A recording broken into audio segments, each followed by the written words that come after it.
Gracias por continuar con nosotros en El Mundo Ahora de France 24. Vamos a revisar las noticias que han marcado la agenda informativa de este miércoles 22 de abril.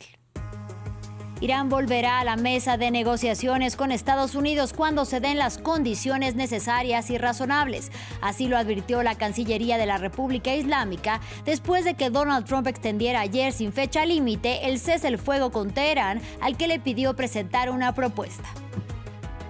En Líbano, autoridades denunciaron que un dron israelí lanzó una granada contra los rescatistas que intentaban sacar a un periodista herido de entre los escombros en el sur del país. En paralelo, el presidente Emmanuel Macron anunció la muerte de un segundo militar francés de la Fuerza Provisional de las Naciones Unidas para el Líbano.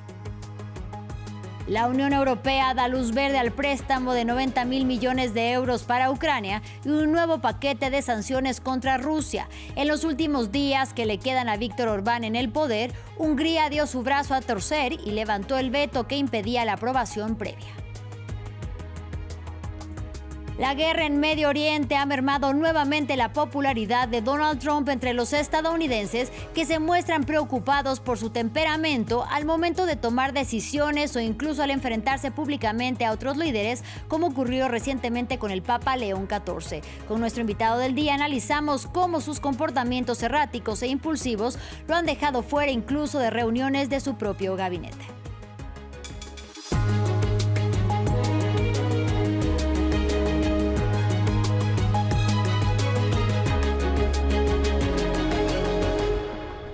Iniciamos hablando de la guerra entre Estados Unidos e Irán. La República Islámica anunció que volverá a la mesa de negociaciones con Estados Unidos cuando se den las condiciones necesarias y razonables. Así lo advirtió el portavoz de la Cancillería iraní después de que el mandatario estadounidense Donald Trump extendiera este martes, sin marcar una fecha límite, el cese el fuego pactado con Teherán, al que le pidió presentar una propuesta. Mientras tanto, el país de mayoría persa asegura que está preparado en caso de nuevos ataques, y la Guardia Revolucionaria impactó 3 buques y detuvo a otros 2 navíos en el estrecho de Hormuz, que Washington, recordemos, mantiene bloqueado por operar supuestamente sin los permisos necesarios. Aquí los detalles.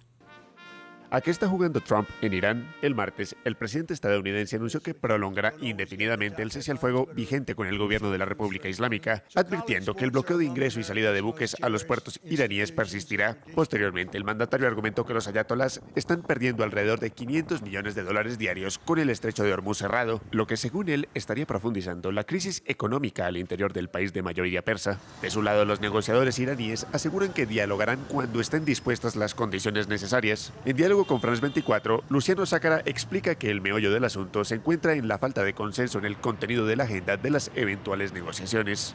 Y ahora tenemos una extensión sin fecha límite, sin claros objetivos de qué es lo que tiene que pasar para que Estados Unidos vuelva a una mesa de negociaciones, y sin que quede en claro, en definitiva, qué es lo que se va a discutir en Islamabad, que eso creo que es el principal problema aquí, y qué es lo que es parte de la discusión. Todo este tira y afloja entre Irán y Estados Unidos tiene que ver con qué es lo que se va a discutir en Islamabad, si solamente el tema nuclear o si la apertura o cierre del estrecho de Hormuz es parte de la negociación también. Otro punto a tener en cuenta es que los cambios constantes de la estrategia de la Casa Blanca estarían siendo utilizados por los negociadores de Teherán para sacar ventaja.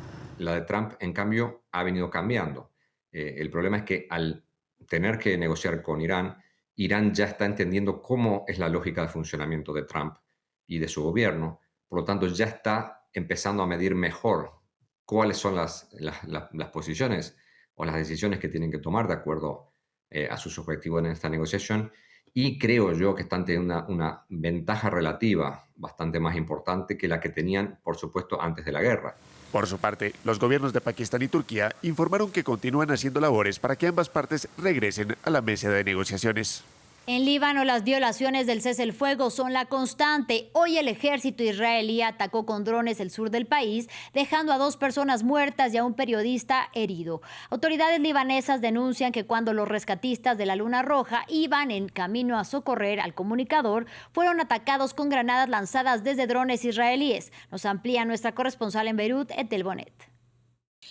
Bueno, pues en primer lugar estamos hablando que solamente hoy han muerto al menos 8 personas, en lo que estamos hablando de un alto el fuego, y esto ha sido tanto no solamente en el sur del Líbano, donde pues sigue, como bien has hablado Elena, pues esa ocupación del territorio, pues de esa franja de 8 kilómetros que se llama la línea amarilla, sino que también ha habido un ataque con drones en el Valle de la Bekaa, donde han muerto 2 personas.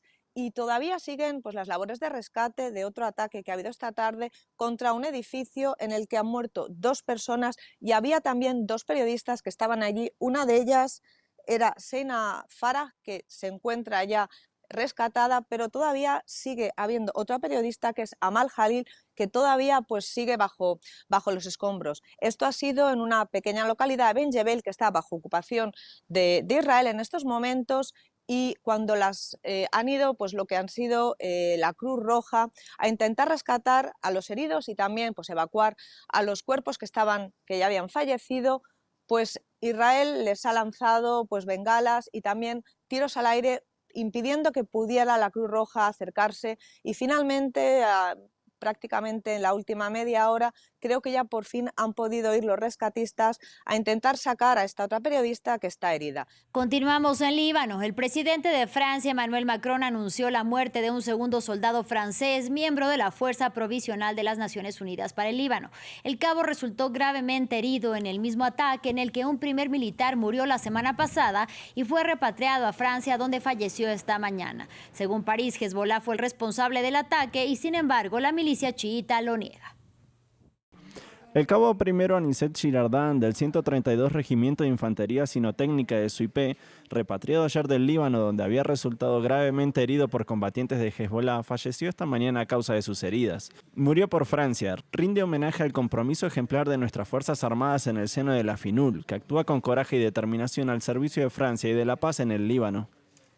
En otros temas, Ucrania anunció la reapertura del oleoducto Druzhba, que suministra petróleo ruso a los países del centro de Europa. Este oleoducto había sido dañado producto de ataques en enero, razón por la cual el primer ministro saliente húngaro, Viktor Orbán, había bloqueado el préstamo de 90.000 millones de euros que Bruselas finalmente aprobó hoy para Kiev. Su reparación habría permitido así el desbloqueo del importante paquete de ayuda para que Ucrania pueda seguir combatiendo a Rusia en una guerra que se prolonga ya por más de 4 años. Los detalles con William Gasol. Petróleo ruso versus ayuda financiera a Ucrania. Es lo que está en juego con la reapertura del oleoducto Druzhba anunciada por Kiev. Esta vía, que había sido bombardeada en enero presuntamente por drones rusos, es crucial para el suministro de crudo a Eslovaquia y Hungría. El ex primer ministro Viktor Orbán acusaba a Kiev de demorarse en su reparación y bloqueaba el préstamo europeo de 90.000 millones de euros, un veto que expiraría con la reparación del oleoducto, dijo Volodymyr Zelensky. No hay motivos para bloquear los fondos ahora. La Unión Europea pidió a Ucrania que reparara el oleoducto de Druzhba, que fue bombardeado por Rusia. Lo hemos reparado.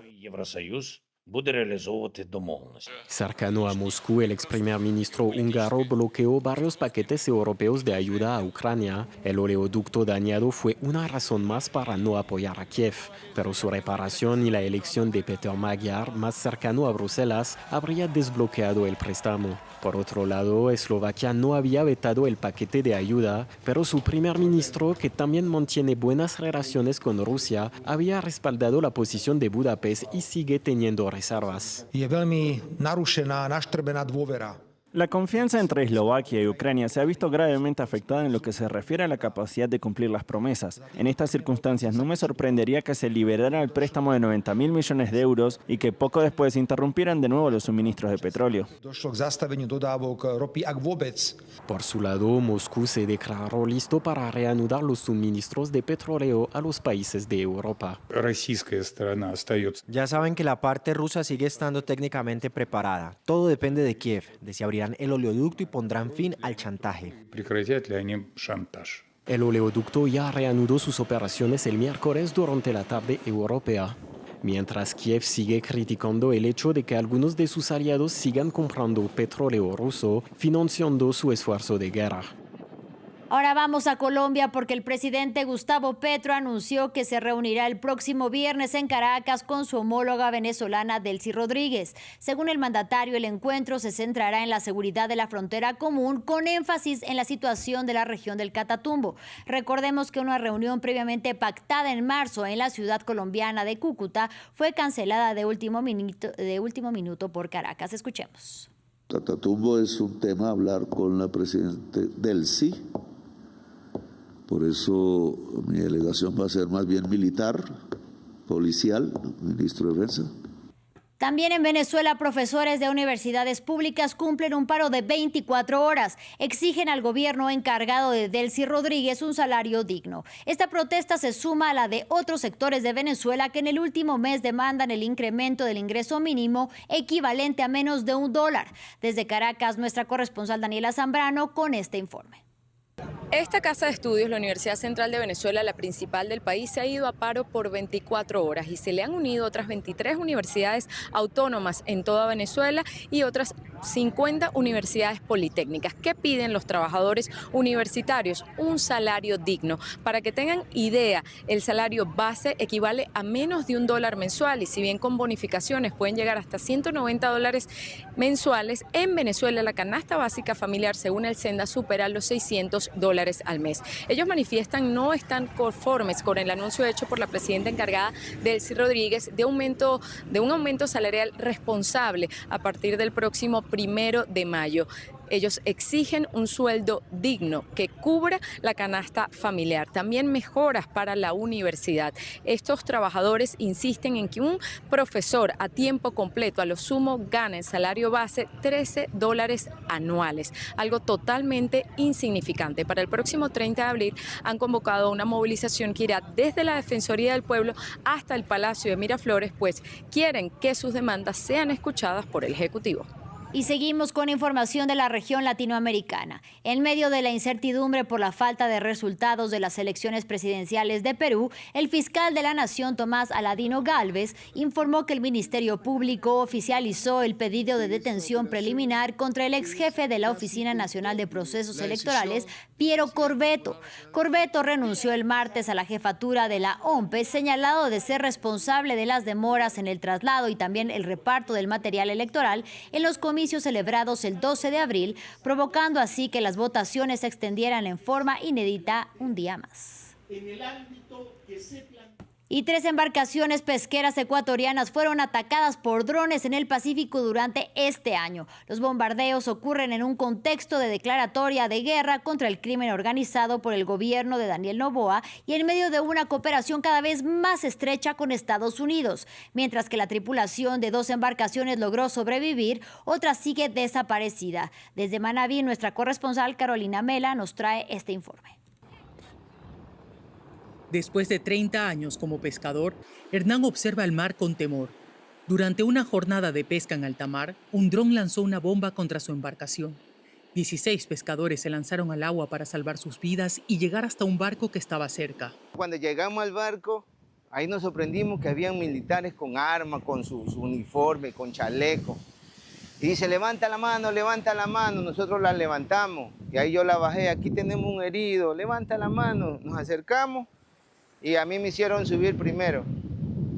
Y ahí fue que me esposaron con la mano atrás y me pusieron una funda. Los militares hablaban en inglés y mantuvieron a los pescadores a bordo durante 2 días antes de entregarlos a la guardacostas de El Salvador, a pesar de que el incidente ocurrió en aguas ecuatorianas.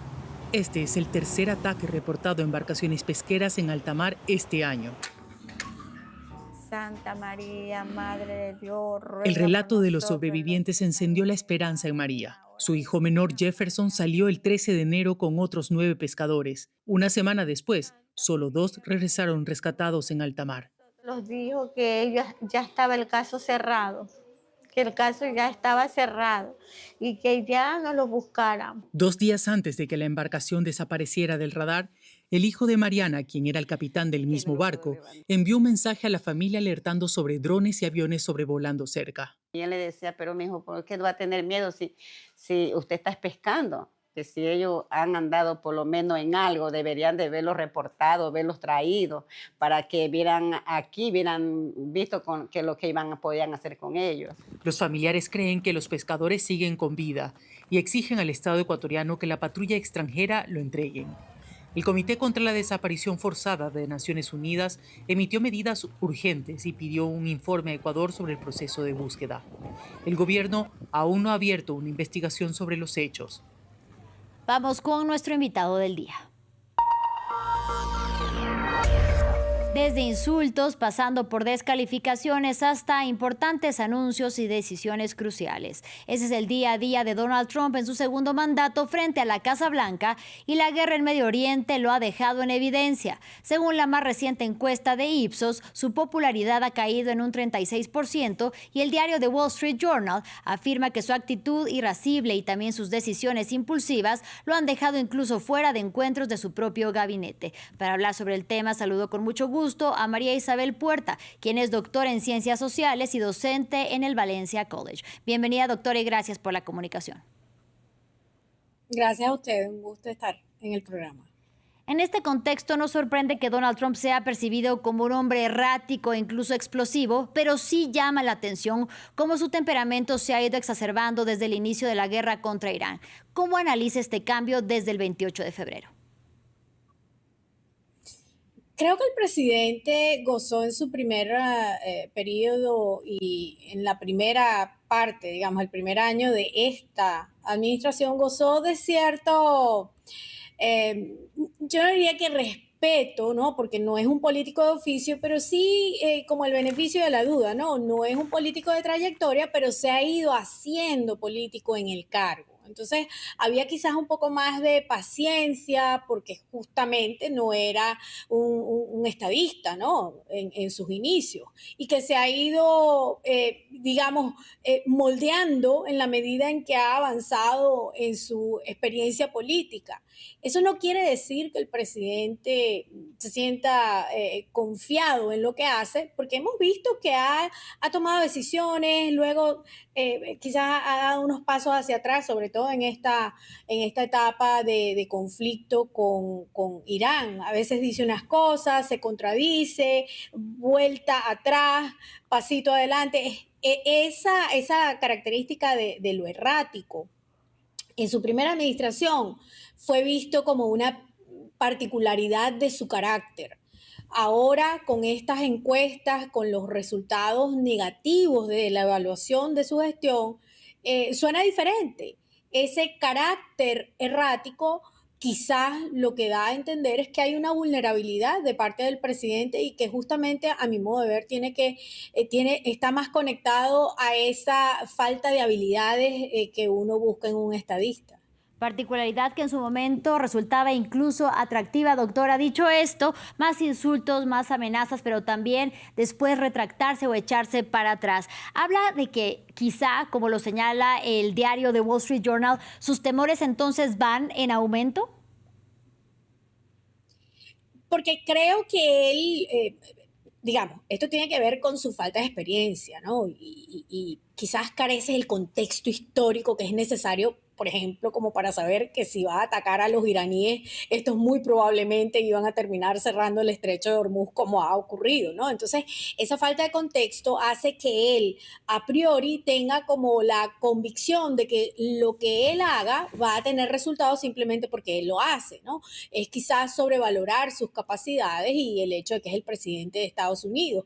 Y quizás él no cuenta con que el resto del mundo ha perdido la paciencia y en el caso de Irán particularmente creo que además de que es en parte que no entiende el contexto geopolítico es porque definitivamente está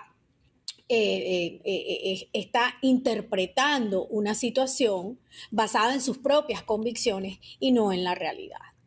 ¿Y cuáles han sido entonces las consecuencias, quizá a grandes rasgos, porque sabemos que han habido varias, de esos picos de ira que derivan finalmente en decisiones o amenazas que luego no puede sostener o cumplir?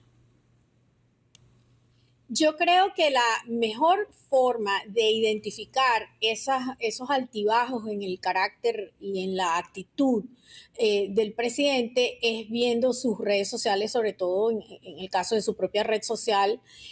Allí uno ve que el presidente, primero, a unas horas en las que la mayoría de este lado estamos desconectados, y allí se ve que el presidente pareciera que drena su frustración, porque él quisiera que los resultados se dieran como él lo espera. Y eso, a mi modo de ver, lo que traduce es la vulnerabilidad que ya había mencionado y la incapacidad del presidente de entender el contexto en el que se encuentra en esta segunda administración. A mí me parece que él no logra como que tener control no sobre sí mismo, sino sobre la situación, y eso se traduce en es una demostración de su vulnerabilidad, ¿no? Esa pérdida de control. Sí. Doctora, pero ¿cuáles serían algunas de las consecuencias que usted, según su análisis, nombraría precisamente de esto que bien describe? Yo no estoy segura de que el presidente esté siendo excluido por su propio equipo. Pudiera ser una forma de protegerlo a él, de decir cosas que eso sí creo que es un problema, que el presidente divulgue información que sea crítica, no solamente para su administración, sino para el país en términos de seguridad. Entonces, probablemente se trate más de protección. Yo creo que es muy serio que se esté pensando que al presidente lo están manteniendo lejos de toma de decisiones que son críticas. Eso sería muy grave, pero también hay que dar espacio para lo que viene después de esto, porque mucho me temo que dependiendo del resultado de las elecciones de medio término, quizás los demócratas van a insistir en que hay que presionar a la administración para que sea un poco más transparente en relación a las condiciones en las que se encuentra el presidente. Entonces creo que estas críticas que se le están haciendo al presidente y las filtraciones que hay de su propia administración, lo que están contribuyendo es a generar un ambiente donde hay desconfianza, hay dudas, y esto, insisto, si ganan los demócratas en el Congreso, esto va a ser sujeto de averiguaciones. Justamente lo que señala el diario propiedad del magnate Rupert Murdoch es que esta exclusión de algunas de las reuniones de sus propios asesores podría, o más bien vino después de que cuando se informó al presidente de Estados Unidos sobre que uno de los aviones había sido derribado en Irán y después había desaparecido un piloto, que el momento en el que él supuesto no pudo ni siquiera controlarse y gritó, insultó, etcétera, pero por un largo periodo, incluso por más de una hora, y que su propio equipo no pudo actuar al respecto. De ser esto cierto, ¿cómo podría estar impactando no solamente en su figura, que ya decíamos los estadounidenses cada vez muestran menos confianza de cómo va a actuar o cómo va a reaccionar, sino también dentro de su propio equipo, que empezaría a desconfiar de él? Yo descarto la invocación de la enmienda 25, que fue muy mencionada en su primera administración, porque creo que en esta segunda administración hay muchas figuras que son más leales, que están allí justamente por su lealtad, por su fe ciega en el presidente, y creo que hay poca, por no decir nula, probabilidad a que en el seno de su gabinete haya alguna intención seria de invocar la enmienda 25, ¿no? Sin embargo, creo que el control externo, no solamente de parte de los mismos demócratas en el Congreso, sino del Partido Republicano, esperemos que haya algún tipo de esfuerzo bipartidista si esto llega a ser una situación intolerable. Por ahora lo que vemos es que hay estos rumores, hay estos comentarios, pero hasta que no sea algo obvio, hasta que no sea algo que quede que sea expuesto públicamente, yo veo muy difícil que haya algún tipo de medida que sea drástica en este caso. Mucho me temo que si seguimos teniendo filtraciones, esto no va a avanzar. Probablemente haya otra forma de manejar esto a través de investigaciones y que se hagan en el seno del Congreso, pero yo no creo que pase de ahí. Usted hablaba justamente de falta de contexto, falta de conocimiento y de historia por parte del mandatario republicano. Sin embargo, cabe preguntarse si detrás de él está alguien más de su respuesta. Sabemos que él maneja casi al 100% su red social, True Social, lo que postea ahí, pero también está rodeado de un gran equipo de asesores. Sí, él no es el único. Él no es el único y uno también puede distinguir cuándo es su equipo y cuándo es él, ¿no? Por el tono, por las características, inclusive usar todas las mayúsculas, uno más o menos sabe cuándo se trata del presidente y cuándo se trata de su equipo, ¿no? Y justamente ahí es donde yo creo que se puede hacer algún tipo de énfasis en solicitar, así como se pidió durante se pidió y se criticó durante la administración de Biden que se diera información, que se verificara las condiciones de aptitud mental del presidente. Bueno, en este caso también debe haber algún esfuerzo. Sin embargo, creo que mientras el presidente esté protegido por no solamente la investidura de su cargo, sino por las instituciones. Y allí me refiero expresamente al Congreso, tanto la Cámara Baja como el Senado. Yo dificulto que nosotros podamos tener algún tipo de respuesta que sea transparente. Hay mucha opacidad rodeando a la Casa Blanca y no solamente en cuanto a este tema de la agudeza mental del presidente, ¿no? ¿Y qué tanto usted considera, doctora, que estos insultos, estas respuestas, estas amenazas también sean o vengan derivadas de la respuesta o falta de respuesta a nivel internacional al respecto? Es decir, cuando insulta, cuando amenaza, ¿qué hace la comunidad internacional para impedir que él piense que se va a lograr lo que él desea hacer siempre? Y que no van a haber consecuencias, por supuesto. Esa es parte del problema. El presidente se siente solo.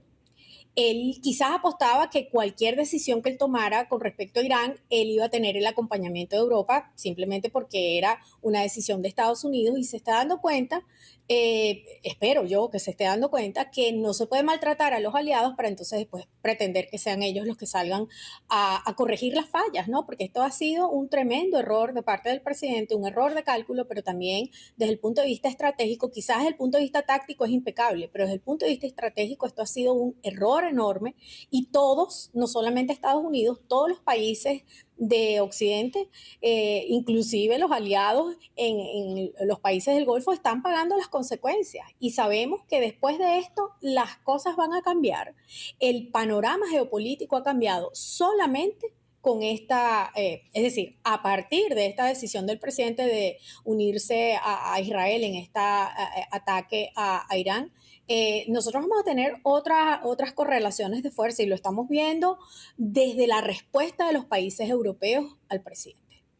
Para finalizar, doctora, ya decíamos, según una encuestadora Ipsos, la popularidad del presidente de Estados Unidos está en un 36%, porque los ciudadanos rechazan precisamente la manera en la que está actuando y decidiendo frente a temas tan importantes como declarar la guerra en Medio Oriente, pero también la guerra de aranceles que su propia administración inició. ¿Cómo podría impactar o cómo podría quizá modificar el comportamiento de Donald Trump si es rechazado desde adentro de su país? Yo no sé si hay tiempo para eso. Yo he estado revisando inclusive para mí lo más importante no es lo que piensen los demócratas ni lo que piensen los republicanos. ¿Qué piensan los independientes? Y los independientes le están dando al presidente una calificación no solamente muy baja, es que lo que se está demostrando es que no hay confianza. Por ejemplo, en cuanto a la guerra de Irán, en cuanto a la economía global, en general, los independientes le están dando, creo que están por el orden del 70% de rechazo en materia económica, y eso fue justamente lo que hizo que muchos, inclusive los propios independientes, votaran por el presidente en el 2024, porque lo veían con más capacidad para sacar adelante al país en términos de la economía. Y hoy son el sector de la población que más rechazo está demostrando hacia la agenda del presidente. Yo no sé si hay tiempo para recuperarse, lo dudo. Él sigue rechazando la idea de que hay un proceso de crisis económica en marcha en el país. Él lo niega. Él cree que el tema de la gasolina se va a resolver. Es que el tema de la gasolina no es el único. Aquí hay un problema de vivienda.